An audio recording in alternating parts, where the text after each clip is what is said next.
दोस्तों, काल के बारे में सभी की अलग अलग राय है। बहुत से लोगों का ये कहना है कि हमारे जीवन में जो कुछ भी होता है वो सब काल की वजह से होता है। पंडित और ज्योतिषी भी लोगों को काल के नाम से डराकर अपनी दुकानदारी चलाते हैं। क्या ये बात सही है कि जो कुछ भी होता है या होने वाला है वो सब काल करता है? अगर आप भी काल के बारे में सच जानना चाहते हैं तो कृपया इस वीडियो में अंत तक बने रहे। जब आप ये पूरा वीडियो देख लोगे तो आप काल के बारे में पूरी सच्चाई जान जाओगे। अब देर ना करते हुए आज की कहानी शुरू करते हैं। दोस्तों, लाइफ इंस्पायर्ड स्टोरीज चैनल पर आपका बहुत बहुत स्वागत है। वीडियो शुरू करने से पहले कृपया आप मेरे चैनल को सब्सक्राइब जरूर करें और साथ में बेल आइकन को भी दबा दें ताकि मेरे नए वीडियो का नोटिफिकेशन आपको मिल जाए। और अगर वीडियो अच्छा लगे तो कृपया लाइक, कमेंट और ज्यादा से ज्यादा शेयर करें। अब देर न करते हुए शुरू करते हैं। दोस्तों, मनुष्य के जीवन में समय, परिस्थिति और स्थान बड़ी भूमिका अदा करते हैं। कई बार तो जो कुछ भी घटित होना होता है उसी के अनुरूप परिस्थितियां बनती चली जाती है। कलयुग में एक ही चक्रवर्ती सम्राट हुए हैं और वो थे सम्राट विक्रमादित्य, जिनके नाम पर भारतवर्ष में विक्रम संवत की शुरुआत हुई। विक्रमादित्य एक बहुत ही पराक्रमी, विद्वान, कुशल, प्रजापालक, धर्मज्ञ एवं परोपकारी राजा थे। राजा विक्रमादित्य अपनी प्रजा को बहुत प्यार करते थे। राजा रोज रात को वेश बदलकर अपनी प्रजा के हालात जानने के लिए नगर में निकल जाया करते थे। एक बार की बात है, राजा विक्रमादित्य वेश बदलकर रात को नगर में निकले। राजा को घूमते घूमते अमृतवेला का समय हो गया। अमृतवेले के समय राजा विक्रमादित्य नगर की परिक्रमा करने वाले मार्ग से गुजर रहे थे। मार्ग के दूसरी ओर घना जंगल शुरू हो जाता था। तभी अचानक राजा ने देखा कि एक लकड़हारा कंधे पर कुल्हाड़ी लिए जंगल में प्रवेश कर गया और लकड़ी काटने के लिए एक ऊंचे वृक्ष पर चढ़ गया। तभी राजा ने देखा कि एक भयानक भालू दौड़ा दौड़ा आया और उस वृक्ष पर चढ़ने लगा जिस पर वो लकड़हारा लकड़ी काट रहा था। भालू को वृक्ष पर चढ़ते देखकर राजा को बड़ा आश्चर्य हुआ, क्योंकि भालू तो वृक्ष पर कभी चढ़ नहीं सकता। उस लकड़हारे ने जब भालू को अपनी ओर आते देखा तो वो बहुत घबरा गया और डर के कारण उसके हाथ से पेड़ की टहनी छूट गई और जमीन पर गिरकर उसकी मृत्यु हो गई। उसके बाद भालू पेड़ से नीचे उतरा और राजा के देखते ही देखते उस भालू ने एक सुंदर लड़की का रूप धारण कर लिया और जंगल के नजदीक ही स्थित एक कुएं के पास जाकर बैठ गई। राजा दूर खड़ा हैरानी से ये सब कुछ देख रहा था और सोच रहा था कि ये लड़की बना हुआ भालू अब क्या करेगा। थोड़ी ही देर बाद राजा के दो सिपाही उधर से निकले और इत्तेफाक से दोनों सिपाही सगे भाई थे। छोटे भाई की नजर जब कुएं की मुंडेर पर बैठी उस सुंदर लड़की पर पड़ी तो वो अपने बड़े भाई से बोला, देख भाई, कितनी सुंदर लड़की बैठी है। मेरा मन कर रहा है कि मैं इससे विवाह कर लूं। बड़े भाई ने कहा, बड़े भाई के होते हुए छोटा भाई कैसे विवाह कर सकता है? बड़ा होने के कारण पहल मेरी बनती है, इसलिए इससे विवाह तो मैं ही करूँगा। तब छोटे भाई ने कहा, इसे पहले मैंने देखा है, इसलिए इससे विवाह तो मैं ही करूँगा। तब बड़ा भाई बोला कि हम तो व्यर्थ ही झगड़ रहे हैं, क्यों ना हम इस लड़की से ही पूछ ले कि ये हम दोनों में से जिसे पसंद करेगी वही इस लड़की से विवाह कर लेगा। ये बात सोचकर दोनों भाई उस लड़की के पास पहुँचे। बड़े भाई ने लड़की से पूछा, हे सुंदरी, आप कौन हो और यहाँ इस जंगल में क्या कर रही हो? वो लड़की बोली, मैं पास ही के गांव में रहती हूँ। और अपने पति की तलाश में निकली हूँ। लड़की की बात सुनकर छोटे भाई ने पूछा, तुम्हारा पति कहाँ है?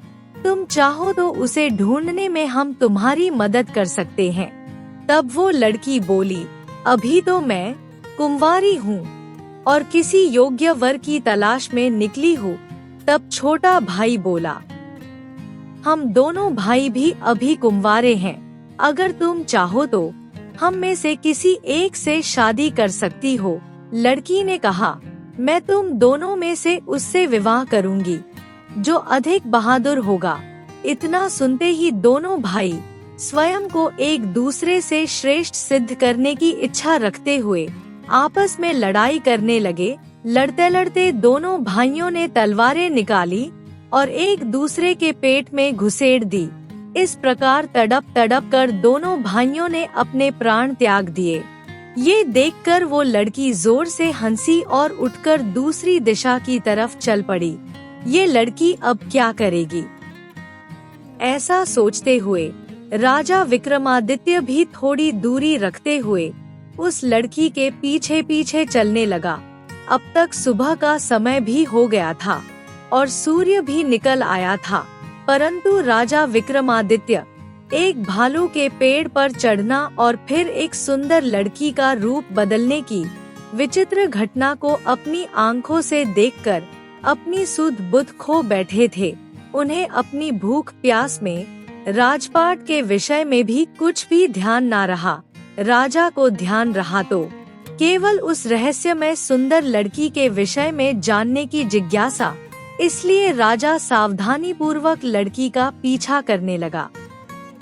लगभग 200 कदम आगे चलने के बाद राजा विक्रमादित्य की हैरानी की सीमा ना रही, क्योंकि देखते ही देखते वो सुंदर लड़की अब एक लड़की नहीं रही बल्कि एक जहरीले नाग का रूप धारण कर चुकी थी। वो जहरीला नाग अब बड़ी तेजी से आगे बढ़ने लगा। कुछ दूर आगे चलकर एक नदी बह रही थी। वो भयानक जहरीला नाग नदी किनारे पहुंचकर कुछ समय रुका और फिर राजा के देखते ही देखते नदी में कूद गया। नदी के बीचों बीच एक नाव चल रही थी जिसमें बहुत सारे लोग सवार थे। वो जहरीला नाग उस नाव की तरफ बढ़ने लगा। सम्राट विक्रमादित्य नदी के किनारे पर खड़े ये सब कुछ देख रहे थे। देखते ही देखते वो जहरीला नाग उस नाव में कूद गया। नाग पर नजर पड़ते ही नाव में भगदड़ मच गई और लोग अपनी जान बचाने के लिए नाव से बाहर पानी में कूद पड़े। उनमें से जो लोग तैरना जानते थे वो तो तैरकर नदी से बाहर चले गए और जो तैरना नहीं जानते थे वो सभी लोग नदी में डूबकर मर गए। थोड़ी देर के बाद वो नाग नदी से बाहर निकला और नदी के किनारे किनारे आगे बढ़ने लगा। सम्राट विक्रमादित्य उसके पीछे पीछे चलने लगे। कुछ दूर जाकर राजा विक्रमादित्य एक बार फिर हैरान रह गए, क्योंकि उस नाग ने एक बार फिर अपना रूप बदल लिया। अब वो एक बूढ़े ब्राह्मण के रूप में था। विक्रमादित्य ने सोचा कि इस रहस्यमय प्राणी के बारे में जानकारी लेने का अच्छा अवसर है, क्योंकि इस समय वो एक बूढ़े ब्राह्मण के रूप में है और मैं इसके बारे में आसानी से पूछ सकता हूँ। ये सोचकर राजा विक्रमादित्य जल्दी से उस रहस्यमयी ब्राह्मण की ओर बढ़ने लगे। राजा विक्रमादित्य तेजी से चलते चलते एकदम उस ब्राह्मण के सामने पहुँच गए और उसे हाथ जोड़कर प्रणाम किया। बूढ़े ब्राह्मण ने भी हाथ उठाकर उनका प्रणाम स्वीकार किया। तब राजा विक्रमादित्य ने उससे पूछा, आप कौन हैं? वो बोला, तुम्हें दिखाई नहीं देता, मैं ब्राह्मण हूँ। राजा ने कहा, आप झूठ बोल रहे हो, आप ब्राह्मण तो नहीं हो। वो बोला, तो फिर तुम ही बता दो कि मैं कौन हूँ। राजा ने कहा, तुम वो नहीं हो जो नजर आ रहे हो। ब्राह्मण ने कहा, मैं जो कुछ भी हूँ, तुम्हें इससे क्या लेना देना? तुम अपने काम से काम रखो और जाओ यहाँ से। राजा ने कहा, मैं सच्चाई जाने बिना आपका रास्ता नहीं छोड़ूंगा। आपको सच्चाई बतानी ही पड़ेगी। ब्राह्मण बोला, मैंने तुम्हें बताया तो है कि एक ब्राह्मण हूँ। राजा बोला, आप मुझसे झूठ नहीं बोल सकते। मैं आपका तब से पीछा कर रहा हूँ। जब आप भालू बने हुए थे उस समय आपने उस नौजवान लकड़हारे को मारा। फिर उसके बाद आप एक सुंदर लड़की बने और उन दोनों सिपाही भाइयों को एक दूसरे के हाथों मरवा दिया। फिर उसके बाद आपने एक जहरीले नाग का रूप धारण करके नदी में छलांग लगा दी और नदी पार कर रही नाव में घुस गए और तुम्हारी दहशत के कारण नाव में सवार यात्रियों में भगदड़ मच गई और नाव पलट गई, जिसके कारण आधे यात्री नदी में डूबकर मर गए और अब अपने बूढ़े ब्राह्मण का रूप धारण किया हुआ है। अब सीधी तरह से सच सच बता दो, आप कौन हो? ब्राह्मण बोला, यदि ना बताऊं तो। उसकी बात सुनकर राजा ने अपनी तलवार निकाल ली और कहा, तो फिर मरने के लिए तैयार हो जाओ। तुम नहीं जानते, ये राजा विक्रमादित्य की नगरी है और मैं राजा का वफादार नौकर हूँ। इस धर्मात्मा राजा की नगरी में तुम इतने लोगों की जान लेकर जीवित बचकर नहीं जा सकते, इसलिए मरने से पहले जल्दी से बता दो कि तुम कौन हो। राजा विक्रमादित्य की धमकी को सुनकर बूढ़ा ब्राह्मण जोर जोर से हंसने लगा और बोला, मैं जानता हूँ कि ये महाप्रतापी सम्राट विक्रमादित्य की राजधानी है और मैं ये भी जानता हूँ कि तुम ही सम्राट विक्रमादित्य हो। फिर भी एक बात जान लो, तुम मुझे मार नहीं सकते, बल्कि एक दिन ऐसा आएगा कि मैं ही तुम्हें मरने के लिए विवश कर दूंगा। उसकी बात सुनकर राजा विक्रमादित्य सोचने लगा, जिसने इस वेश में भी मुझे पहचान लिया वो कोई छोटी मोटी हस्ती तो हो नहीं सकती। इसलिए राजा विनम्र होकर बोले, अब आपने मुझे पहचान ही लिया है तो कृपया आप बताएं कि आप असल में कौन हो। तब बूढ़े ब्राह्मण ने कहा, बिना मेरी सच्चाई जाने तुम मानोगे नहीं, इसलिए मुझे बताना ही पड़ेगा कि मैं कौन हूँ। इसलिए राजन, अब ध्यान से सुनो कि मैं कौन हूँ और तुम्हारी राजधानी में क्यों आया हूँ। तब उस बूढ़े ब्राह्मण ने बताना शुरू किया, हे राजन, जो कुछ भी मैं बताऊंगा इसका एक एक शब्द ध्यान से सुनना। मेरा नाम काल है। तुम जानते हो कि इस संसार में जितने भी मनुष्य जन्म लेते हैं उनकी मृत्यु निश्चित है, इसलिए संसार को मृत्यु लोक भी कहा जाता है। जब मनुष्य माता के गर्भ में आता है तो उसके पूर्णांग बनने के बाद आत्मा उसमें प्रवेश करती है, अर्थात वो संजीव हो उठता है। मनुष्य के जन्म से पहले ही उसकी मृत्यु का समय, जगह और हालात, मतलब मृत्यु किस प्रकार से होगी, ये भी विधाता की ओर से निश्चित कर दिया जाता है। राजन, तुम ये भी जानते हो कि दुनिया के हर मनुष्य के जन्म मरण का लेखा जोखा चित्रगुप्त के पास है। जब भी किसी मनुष्य की मृत्यु का समय आता है तो वो धर्मराज को सूचित करते हैं। तब धर्मराज मुझे अर्थात काल को आज्ञा देते हैं। तब मैं मृत्यु लोक अथवा पृथ्वी पर आता हूँ। मुझे ये पता होता है कि किस समय, किस जगह पर और किस हालत में मृत्यु होगी। मैं उस मनुष्य को निश्चित समय पर उस निश्चित जगह पर लेकर जाता हूँ, अर्थात पहुँचा देता हूँ जहाँ पर उसकी मृत्यु लिखी होती है। मैं उस स्थान पर वैसी ही परिस्थितियाँ अर्थात हालात बना देता हूँ। उस लकड़हारे को मैंने नहीं मारा। राजा विक्रमादित्य बोले, तुम फिर झूठ बोल रहे हो। मैंने स्वयं अपनी आंखों से देखा है कि उस लकड़हारे की मृत्यु का कारण तुम ही थे। बूढ़े ब्राह्मण ने कहा, बेशक कारण मैं बना था, लेकिन सांसारिक लोग तो यही समझते हैं कि लकड़हारे की मृत्यु वृक्ष से गिरकर वृक्ष की टहनी टूटने के कारण हुई और फिर मुझे तो मृत्यु देव धर्मराज के आदेश का पालन करना ही पड़ता है। उस लकड़हारे की मृत्यु वृक्ष पर गिरने के कारण लिखी हुई थी। इसलिए मैंने भालू बनकर वैसी ही परिस्थितियाँ व हालात पैदा कर दिए। नहीं तो जरा सोचो, यदि असली भालू होता तो क्या वो कभी पेड़ पर चढ़ पाता?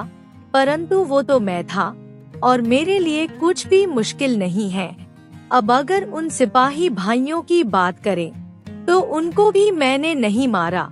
उन दोनों की मृत्यु एक दूसरे के हाथों लिखी हुई थी, इसलिए मुझे लड़की बनकर वैसे हालात पैदा करने पड़े और नाव में सवार कुछ लोगों की मृत्यु पानी में डूबने से लिखी थी। इसके लिए मुझे भयानक नाग का रूप धारण करना पड़ा। ये कहकर बूढ़ा ब्राह्मण बोला, राजन, मुझे लगता है कि अब तो आप अच्छी तरह से समझ गए होंगे कि मैं कौन हूँ और तुम्हारी नगरी में क्यों आया था, और ये भी समझ गए होंगे कि परिस्थितियों की सांसारिक मनुष्य के जीवन में कितनी बड़ी भूमिका होती है। सम्राट विक्रमादित्य ने बूढ़े ब्राह्मण रूपी काल की बात बड़े ध्यान से सुनी और गंभीर हो गए। काल कहने लगा, हे राजन, अब मैं चलता हूँ। राजा विक्रमादित्य बोले, है काल देव, आपने मुझे बहुत अच्छी जानकारी दी है, जिसके लिए मैं आपका बहुत आभार व्यक्त करता हूँ। कृपया जाने से पहले मेरे एक और प्रश्न का उत्तर देते जाइए। काल देव बोला, पूछो राजन, क्या पूछना चाहते हो? जल्दी पूछो, मेरे पास इतना समय नहीं है। राजा विक्रमादित्य बोले, कृपा करके मुझे ये बताइए कि मेरी मृत्यु कब, किस स्थान पर और किस प्रकार से होगी? काल देव ने कहा, हे राजन, ये मैं आपको जरूर बता सकता हूँ कि तुम्हारी मृत्यु कहाँ और किस प्रकार से होगी, परंतु ये नहीं बता सकता कि तुम्हारी मृत्यु कब होगी। राजा विक्रमादित्य बोले, काल देव, मृत्यु का समय बताने में आपको क्या आपत्ति है? काल देव ने कहा, राजन, यदि मैंने पहले ही आपको मृत्यु का समय बता दिया तो आप इसी क्षण से चिंताग्रस्त हो जाओगे, और आप तो जानते हो कि चिंता चिता समान होती है। अभी तो आपको अपने शासनकाल में बहुत से अच्छे कार्य करने हैं। राजा विक्रमादित्य ने कहा, चलो, समय ना सही, ये तो बता दो कि मेरी मृत्यु कहाँ और कैसे होगी। काल देव ने कहा, राजन, तुम्हारी मृत्यु तुम्हारे ही महल में सीढ़ियों पर से पांव फिसलकर गिरने के कारण होगी। ये बात सम्राट विक्रमादित्य को बताकर बूढ़ा ब्राह्मण रूपी काल जल्दी से एक दिशा की ओर चल पड़े और कुछ दूर जाकर गायब हो गए। उस वक्त तक सूर्य भगवान भी पूर्ण रूप से अस्त हो चुके थे। चारों तरफ अंधेरा हो गया था। राजा विक्रमादित्य अब तक शारीरिक और मानसिक रूप से बहुत थक चुके थे, इसलिए मन में गहरी सोच लिए हुए तेज कदमों से अपने महल की तरफ चल पड़े। और दोस्तों, आगे चलकर सचमुच ऐसा ही हुआ। राजा विक्रमादित्य की मृत्यु महल की सीढ़ियों से फिसल कर गिरने से ही हुई थी। दोस्तों, आशा है आपको काल के बारे में पूरा पता चल गया होगा कि हमारे जीवन में जो कुछ भी होता है या फिर होने वाला है, वो किसके हुक्म से होता है और क्यों होता है। उम्मीद है अब आप काल के नाम से नहीं डरेंगे। दोस्तों, अगर आपको ये कहानी अच्छी लगी हो तो कृपया लाइक, कमेंट और शेयर जरूर करें। आपके प्यार और स्नेह के लिए बहुत बहुत धन्यवाद।